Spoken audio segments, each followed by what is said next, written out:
O blood types more likely to die from serious injury. Oh no, that's not very good news.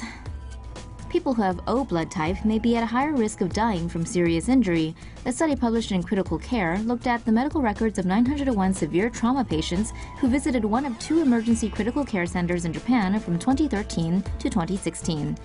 They found patients with type O blood had a death rate of 28%, while the death rate of patients from other blood groups combined was 11%. The results suggest that blood type O could be a potential risk factor for hemorrhage. People with blood type O have lower levels of the blood clotting protein known as von Willebrand factor, or VWF. According to the researchers, a low VWF level is a possible explanation for the observed increase in mortality in patients with blood type O.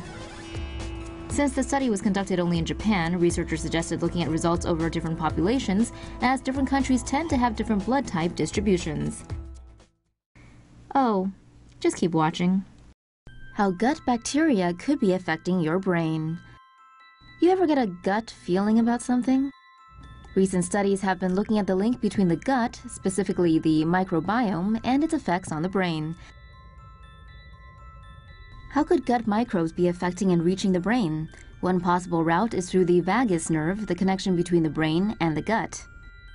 Another possibility is that gut bacteria break down fiber into short-chain fatty acids that can have effects throughout the body.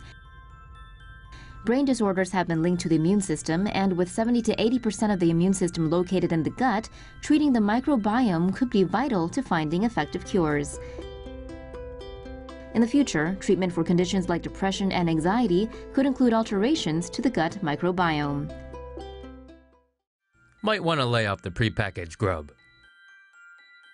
In case you needed more proof that fresh is best, a new study has found that nanoparticles in food packaging may be harming your gut.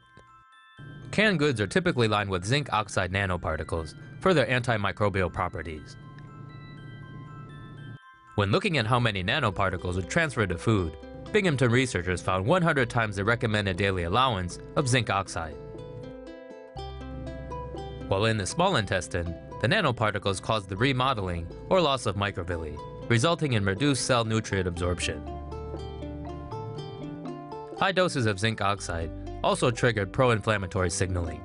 This can increase intestinal permeability and allow harmful compounds to pass into the bloodstream.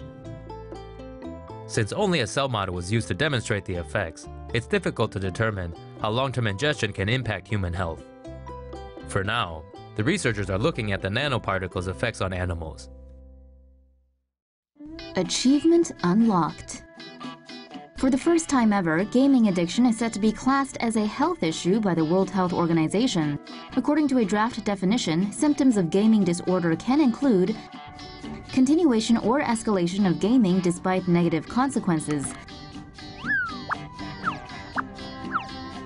It can also be shown by the gamer exhibiting impaired control over gaming and/or by more time being given to gaming, to the extent that it takes precedence over other important life aspects. And it's not like gamers can just go cold turkey. We mean, have you seen how they handle poultry? These symptoms have to go on for a year for a diagnosis to be assigned, but that time can be shortened depending on the severity of the gaming. Paralyzed man stands again after experimental treatment. A man paralyzed from a bad accident has regained the ability to stand and move his legs after receiving an experimental epidural treatment. Andrew Mees was paralyzed from the chest down after his spine was broken at the 6th and 7th cervical vertebrae in a motorcycle accident nearly 10 years ago.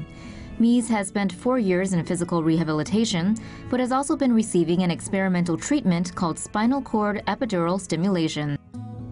The device sends electrical signals to motor neurons telling them to move. At the end of the study, Mees was able to move his legs, stand on both feet or one foot entirely on his own. The results from the study show that the nervous system may be more resilient than previously thought.